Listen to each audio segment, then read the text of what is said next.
episode of the Optimistic Met Fan Podcast. I'm your host, Frank, and on today's episode, we're going to talk about a few topics. We're going to talk about opening day.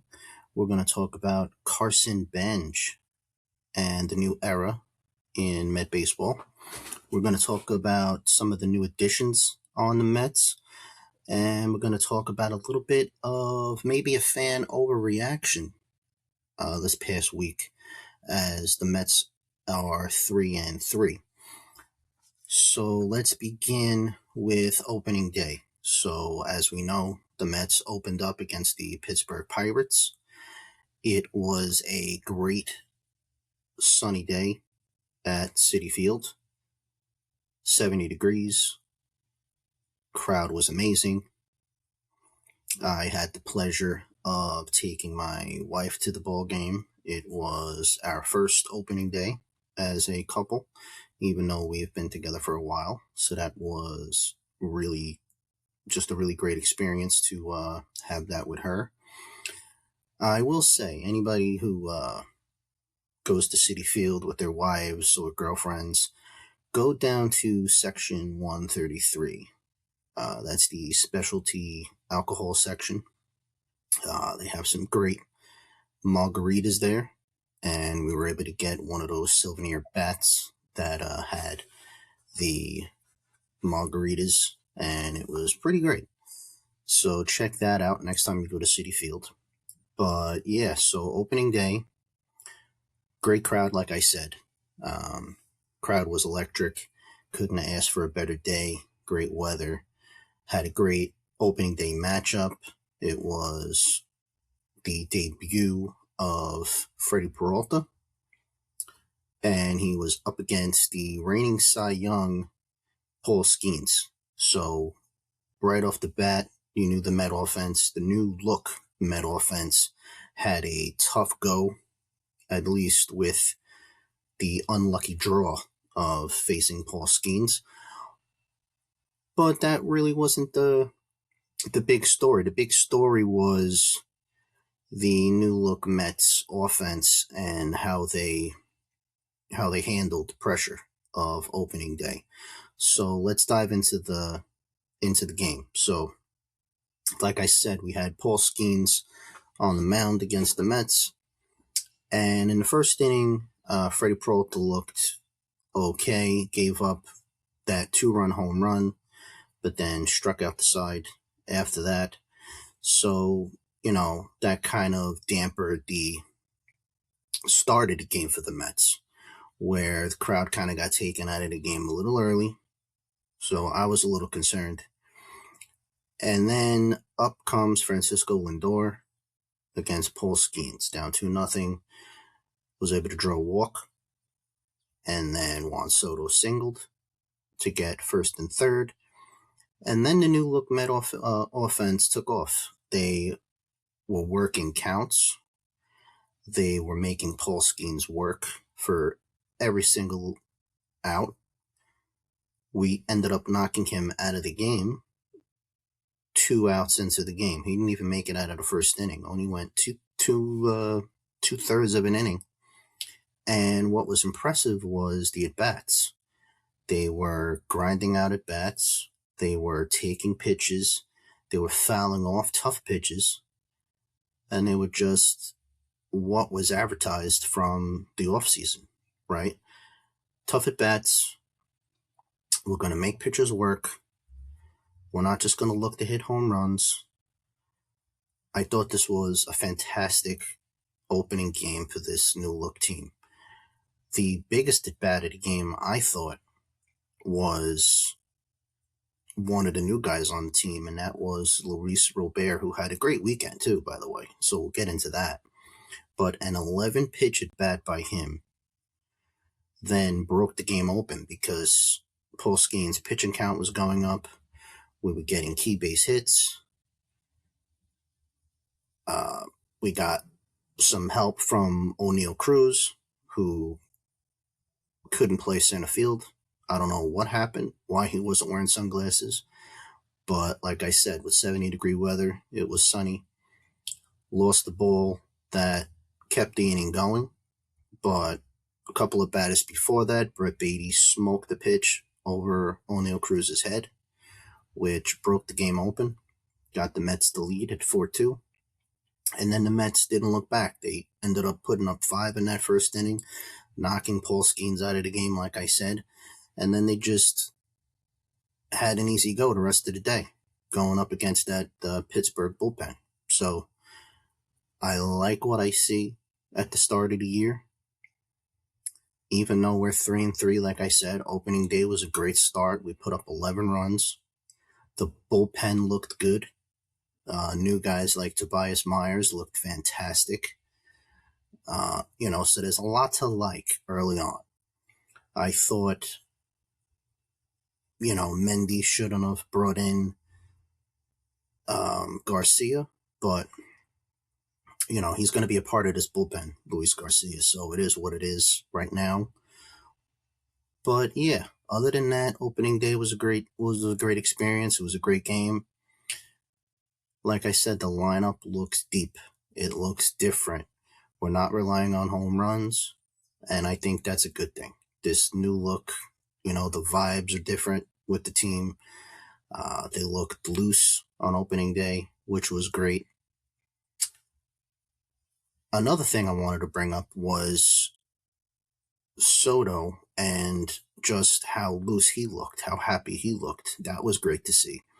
I liked seeing him hugging and doing different handshakes with teammates. I saw a video, I know a lot of you probably already saw it, of him and Carson Benge being very friendly with one another. That's great to see. A young guy like Carson Benge just being enamored, or maybe enamored is the wrong word, but just being taken under the wing by Juan Soto. That's just great to see. And just really different look to this team. I can't emphasize that enough. Was very happy with what I saw opening day. Speaking of Carson Benge, because I wanted to highlight him, hit an opening day home run and kind of rewarded the Mets for their decision to add him to this opening day lineup, which was, to me, something that was inevitable. But also, we know from the history of the Mets, they don't always bring these guys up. They usually send them back down for a little bit.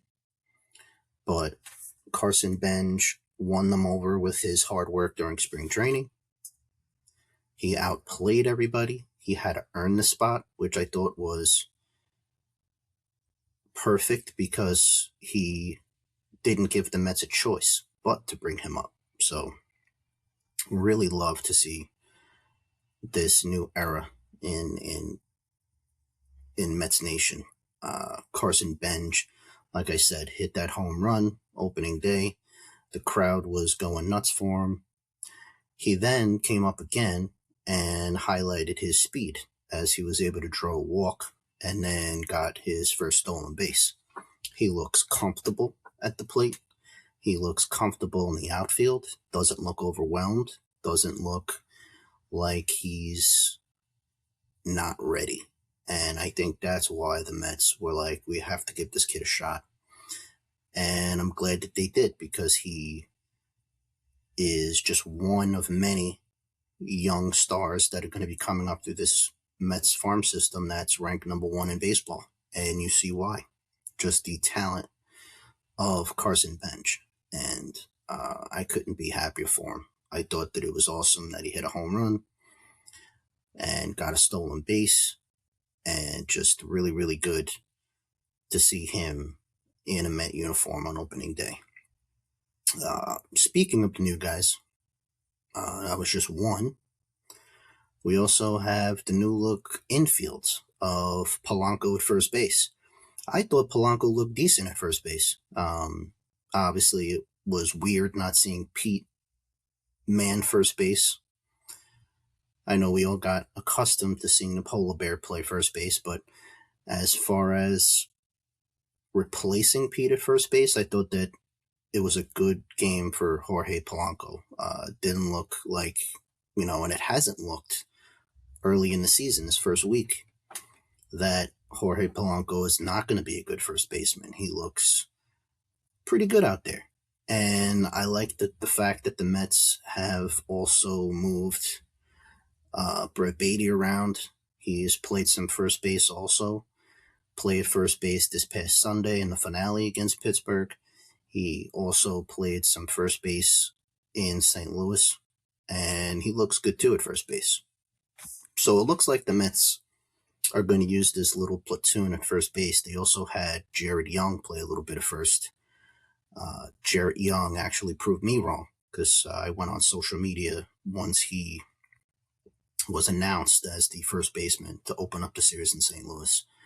I wasn't too happy about that, but Jared Young shut me up with some good play. So he's been playing well. Looks like the Mets are going to have this little platoon at first base with a whole bunch of different guys just to open up the season. I don't think that's actually a bad thing. I know a lot of people online aren't happy about that. I think the Mets are going to have this open competition early in the season for first base. And the reason why I say that is you see early on Mendoza using every asset that he has. He's not going to just play one guy at first base because you have that flexibility with the lineup. You know, you even have Mark Vientos, who, unfortunately for him, hasn't really gotten a lot of playing time yet, but, you know, hopefully that changes. But, yeah, Polanco looks pretty good at first base. I was pretty happy with how he looked. I also like the fact that they're not throwing him out there every single day. They're going to use him at DH, and I think that'll be an asset as the year goes on. Honestly, the one who I like at first base the most is Brett Beatty. I didn't expect that, but again, you're seeing this young guy, Brett Beatty, just keep proving people wrong about how good of an athlete he is, and he just keeps picking up different positions and playing them at a high level defensively, right? Like, he looks pretty solid at first base. We know he could do a third. You know, second base, he's good at second base, but I actually think he's the best at third, and then I would say second best position would be first base. I really like how Brett Beatty looks natural at first base, and that could, you know, go deep into the season. I think the more we see this Met lineup progress and change, you're going to see guys playing different positions, and as long as they hit, you know, they're going to get a chance to play. You know, so we'll see how that goes as the year goes on, but definitely good signs to come for the Mets as they continue to just try new things. I think it's actually a good thing that they do that because Ryan Clifford is not ready to take over yet at first base. So right now, it's going to be Polanco and probably Brett Beatty, I would say, would be my primary first basemen that, you know, if you're going to use anybody like that. Speaking of guys that have impressed in the lineup, Luis Robert, go back to him real quick. What a steal of a trade this might actually be, because he had an unbelievable first weekend. Like I mentioned at the beginning of the podcast, 11 pitch at bat against Paul Skeens, which led to a huge inning for the New York Mets. Then had a walk-off home run on Saturday night in extra innings against the Pirates. So he looks like he's going to be the real deal, at least early on. I want to see him. Now, I know the Mets are going to take it easy with him with playing time, but I want to see him out there in center field as much as humanly possible. Even defensively, he's a big upgrade. See him diving for a fly ball in opening day. That was a great catch. Then he was holding runners all day long on Saturday. The Pirates did not even want to challenge that arm. This guy has a cannon in center. And I couldn't be more stoked to have Luis Robert in center for the Mets. Definitely think it was a steal of a trade. and David Stearns definitely deserves some credit for that. The one guy, now I'm going to have to not be so optimistic, is Bo Bichette. He's had a rough go so far. Kind of surprised by that. Had a rough weekend. Had, what was it, 8 or 9 strikeouts. I believe it was 8. Was 1 for 14. And he looks to be struggling at the plate right now. I know it's early, but, you know, I can't believe that he actually got booed Sunday. You know, this guy's a new Met. I think we should be excited to have Bo Bichette on the Mets. I was completely shocked that the Mets opening weekend are booing Bo Bichette. I get the frustration. He did not look good at the plate.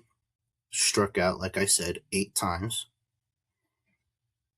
But I think Met fans need to take a chill pill and need to relax and not always feel entitled that they could just boo whenever they feel like booing a player, especially someone new like Bo Bichette.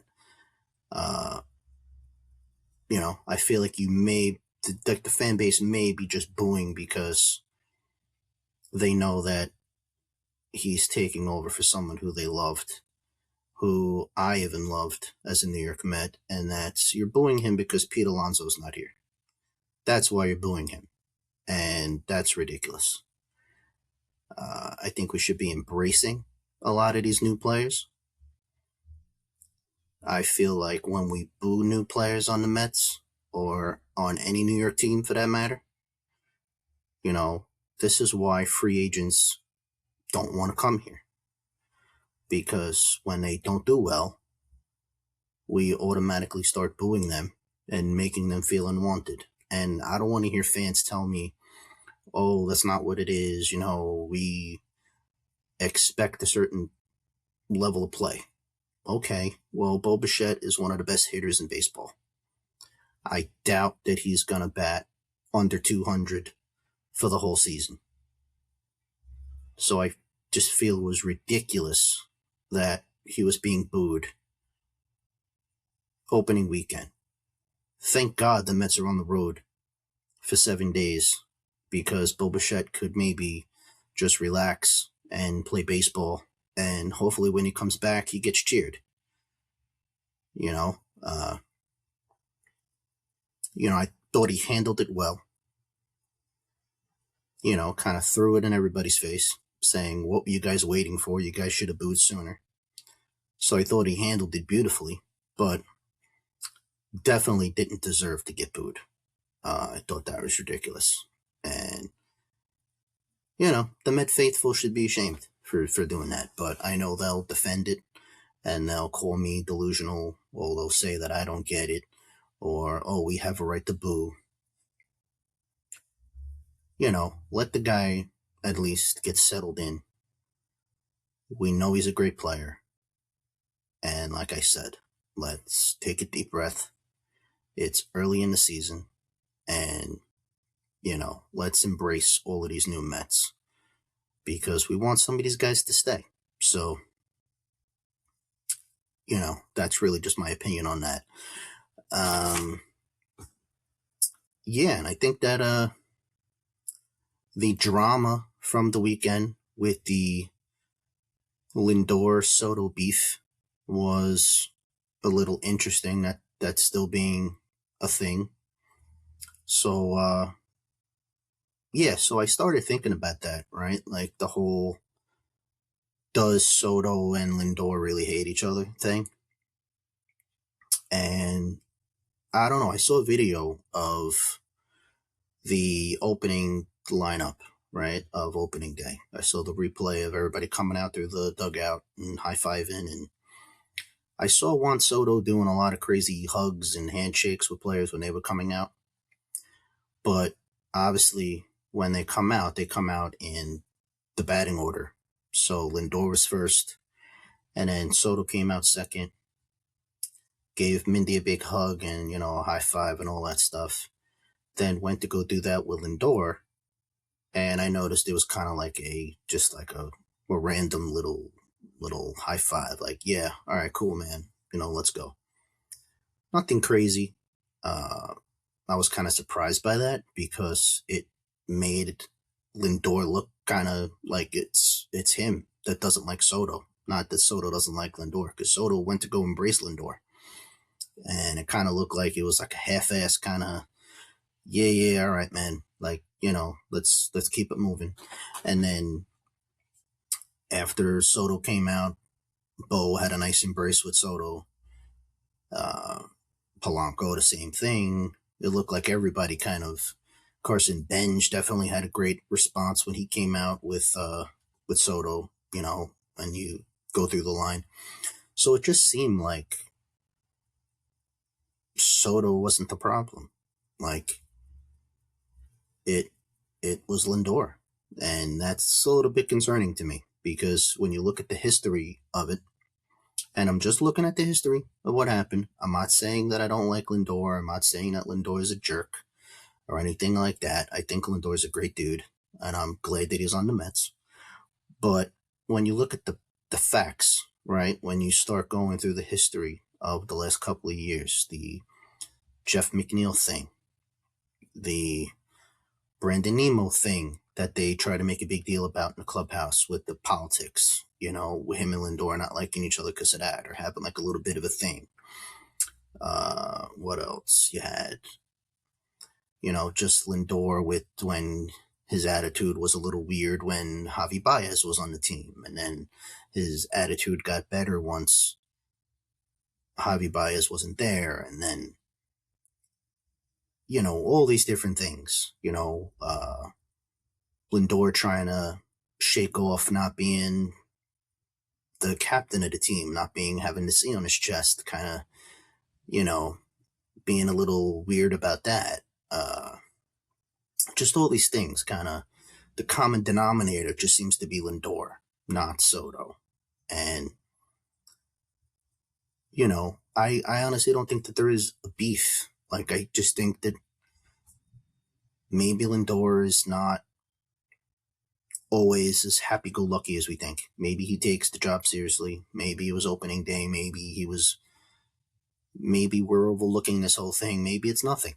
But I don't know. All I know is that looking at the facts, looking at how happy and how comfortable Soto looks with all the other teammates on the team and how he's joking around with everybody,